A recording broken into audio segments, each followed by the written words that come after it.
Bismillahirrahmanirrahim. Assalamualaikum warahmatullahi wabarakatuh. Alhamdulillahirrahmanirrahim. Sahabat KKC yang saya banggakan, di dalam Al-Qurannya di surah At-Taghabun ayat 14, Allah subhanahu wa ta'ala mengingatkan kita bahwasanya di antara orang-orang beriman ada yang menjadikan istri dan anak-anaknya sebagai musuh, terutama musuh di hari akhir nanti. Mungkin di antara kita ada yang bertanya-tanya, bagaimana mungkin seorang suami menjadikan istrinya sebagai musuh?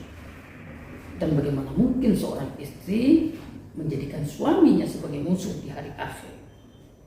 Sahabat KKC yang saya banggakan,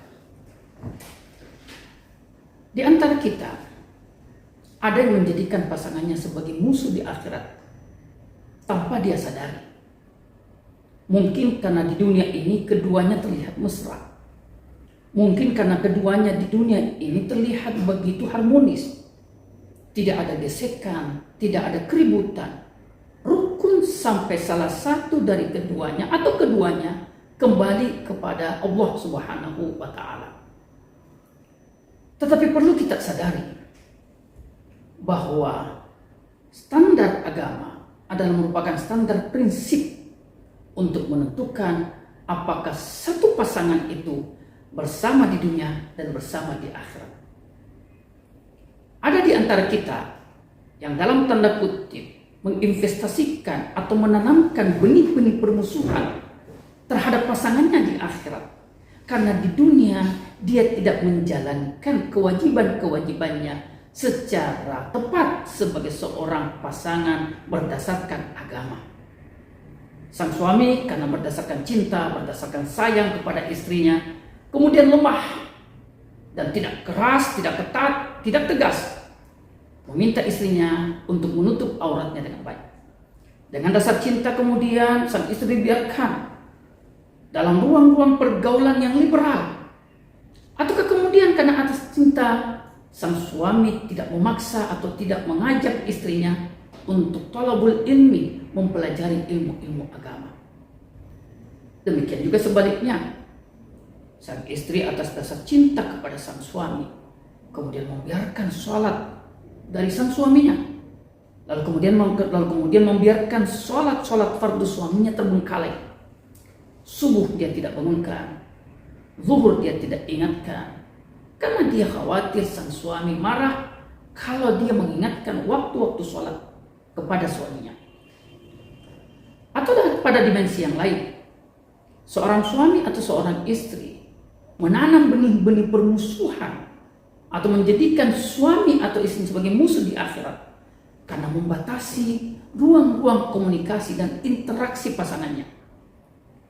Suami atau istri yang sebelum menikah hubungannya dengan orang tuanya, dengan saudaranya, dengan kerabatnya, dengan relasi-relasinya berjalan begitu cair. Lalu kemudian datanglah sang suami, datanglah sang istri dengan proteksi yang luar biasa, dengan penjagaan, dengan larangan-larangan yang begitu ketat, membuat istrinya, membuat suaminya putus komunikasi dengan pihak-pihak yang dahulu sebelum menikah berjalan dengan baik. Yang kemudian di hari akhir nanti semua itu akan menjadi bahan tuntutan bagi setiap istri atau bagi setiap suami. Suami akan bertanya kepada sang istri, istri akan meminta pertanggungjawaban kepada suami. Kenapa semua itu dilakukan? Kenapa sang istri tidak membangunkan suaminya untuk melaksanakan sholat subuh? Kenapa sang suami tidak melarang istrinya atau tidak memerintahkan istrinya untuk berhijab dengan baik? Kenapa sang suami tidak mengajak sang istri untuk menuntut ilmu?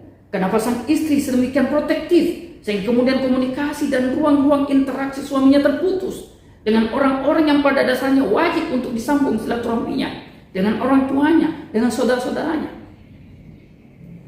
Mungkin di dunia kedua belah pihak sang suami ataupun istri tidak mempermasalahkan itu karena tidak menyadari bahwa itu adalah sebuah kesalahan, itu adalah haknya.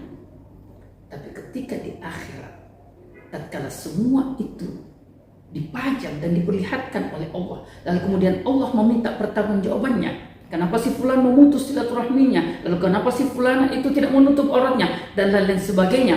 Maka kedua belah pihak akan saling menggugat, akan saling meminta pertanggungjawaban. Disinilah pada akhirnya na'udzubillah min dzalik, sang istri bisa menjadi musuh bagi sang suami, dan sang suami bisa menjadi musuh sang istri, dikarenakan adanya hak-hak pasangan kita yang kita tidak tunaikan, yang mungkin karena kita mempertimbangkan rasa cinta, karena mempertimbangkan rasa sayang, karena takut adanya pertengkaran, akhirnya ada kewajiban yang lebih prinsip kita tidak tunaikan, atau ada hak-hak agama yang kita tidak antar, yang kita tidak wujudkan. Maka disitulah kita seakan-akan menanam benih-benih permusuhan dari pasangan kita di hari akhir nanti. Na'udzubillah min dzalik. Wallahu ta'ala alam. Assalamualaikum warahmatullahi wabarakatuh.